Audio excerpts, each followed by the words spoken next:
Hello hello hello മൂസക്കുട്ടിയല്ലേ?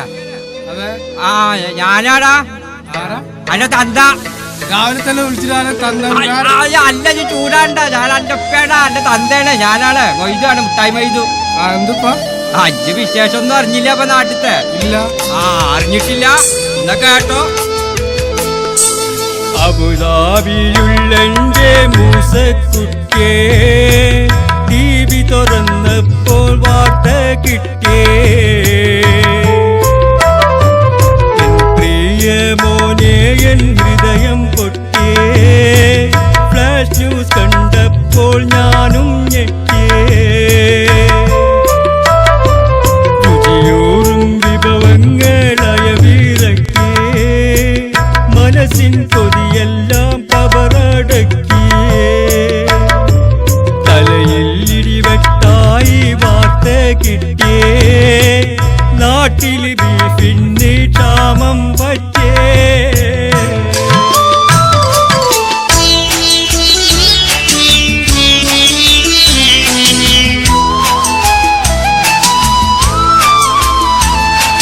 വാർത്തകൾ കൂരമ്പായി കുത്തിത്തറക്കുമ്പോൾ വാങ്ങി ഞാൻ 1/2 കിലോ പോത്തിറച്ചി കൊതിയോടെ, കരളിനെ 16 കഷ്ണം നുറുക്കുന്നു, കത്തി പിടിച്ച എൻ കൈകൾ വിറക്കുന്നു. വറ്റിക്കണോ ലിവറി, വറ്റിക്കണോ? വറ്റിപ്പോയി വെള്ളം വറ്റിപ്പോയി, ഇനി അത് തേങ്ങ കൊത്തുമിട്ട് കൂട്ടാനാണ് ചൈലോലത്തിടണോ? ഇനിയും ഒലത്തുകില്ലേ, പലരും ഒലത്തിണില്ലേ.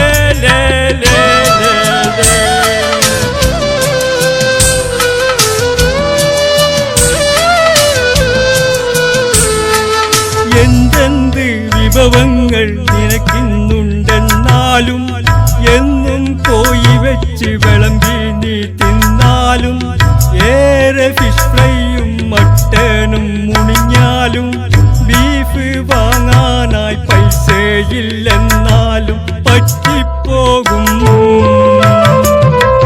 പറ്റിപ്പോകും,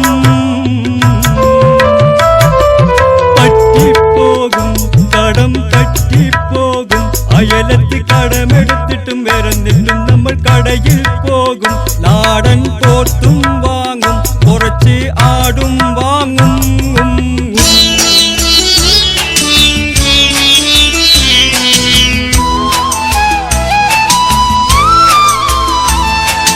ഉടനെ ഒരു ഫ്ലൈറ്റ് കയറി നാട്ടിൽ പറന്നെത്താനും, സുഗുവിന്റെ കടയിന്ന് ചൂട് പൊറോട്ട വാങ്ങാനും, ചൂടുള്ള ബീഫിൻ ചാറിൽ അത് മുക്കിയടിക്കാനും, എരിവുള്ള ബീഫിന്ന് 2 കഷ്ണം തിന്നാനും കൊതിയുണ്ടുപ്പാ.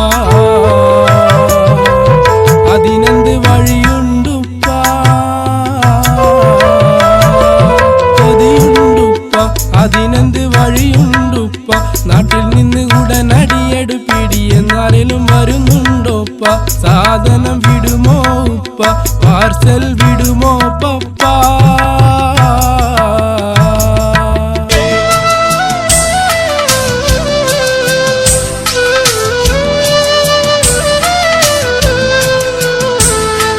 മകനെ ആ പൂതി എന്റെ മനസ്സിൽ വച്ചാള, നാടൻ പോത്തിന്റെ ടേസ്റ്റിച്ച് മറന്നാള. അനക്കൊക്കെ സൗകര്യം ഗൾഫിലെ ലുലുമാള, പല പല നാടിന്റെ ബീഫ് അവിടെ അവൈലബിള. വാങ്ങിക്കള, വാങ്ങിട്ട് വരട്ടിക്കള, കറി വച്ചള, എന്നിട്ട് മുടുങ്ങിക്കള. ഇത് ഞാൻ കായി മുടക്കി അണക്ക് വിളിച്ച മൊബൈൽ ഫോൺ കോള. ഫോൺ അങ്ങോട്ട് ഒലത്തിക്കള, സോറി ഫോൺ വെച്ചാളാ.